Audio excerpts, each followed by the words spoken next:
And in the United States, Nikki Haley has finally gotten her solo showdown with Donald Trump. Well, the one-on-one that she has been longing for, with Ron DeSantis suspending his presidential campaign. The first primary election in New Hampshire is set to be a two-way match between Trump and Haley now. Now, just hours before voters head to the polls, the Republican candidates have ramped up attacks in their final push. I voted for Donald Trump twice. I was proud to serve America in his administration. But rightly or wrongly, chaos follows him. Y'all know I'm right. Chaos follows him. And we can't have a country in disarray and a world on fire and go through 4 more years of chaos. We won't survive it. Haley also said that she is expecting a stronger outcome than Iowa. For her, the upcoming primary is a litmus test that will determine if she still has a fighting chance. Meanwhile, Donald Trump Jr. campaigned to support his father, mocking the former South Carolina governor. You know, the Democrats are voting for Nikki Haley. The Democrat mega donors and some of the rhinos are donating to her campaign so they can drag it out. You know why they want that? Again, they're indifferent as to who wins, probably between Haley and Biden. You know, Haley's basically Hillary dressed up as a conservative for Halloween, right? The Republican race was once a 14-way contest, but the way it has thinned off late has played out to the former president's advantage.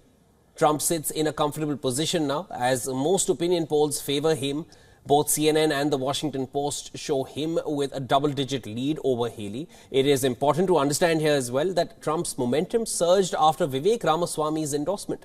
And now that DeSantis is also backing him, the boost will be on display in New Hampshire.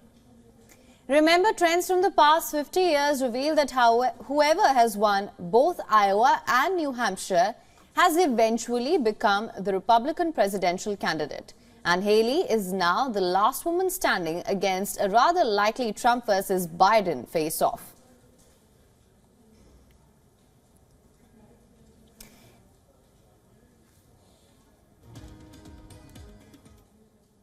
And for more on this, we were earlier joined by correspondent Susan Tehrani, who explains how things are looking for Nikki Haley going into New Hampshire and what's at stake for her.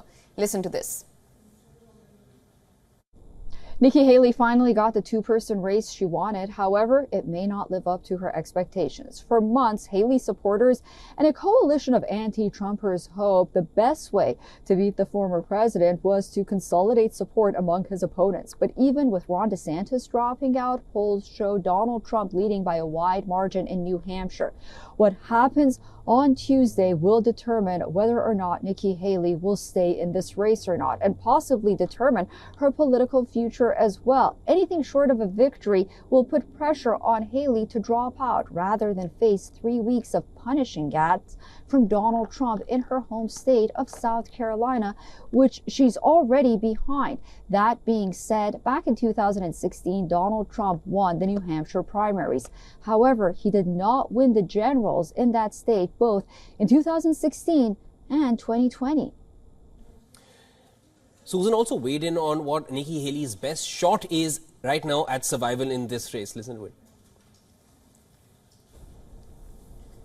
Haley's best shot at survival is a high turnout by New Hampshire's independent voters, which make up 40% of the state's electorate compared to the Republicans, which make up 30%. The New Hampshire Secretary of State has predicted a high turnout. Both the Trump and Haley can't believe that's a good thing because it will bolster their chances for winning New Hampshire. Haley's team believes that a turnout surge means more participation by those independent and moderate voters that will likely support her. They're looking at the late Senator John McCain's 2008 campaign in New Hampshire, where the Republican won New Hampshire because of independent voters. However, our viewers may also remember that Senator John McCain never became president.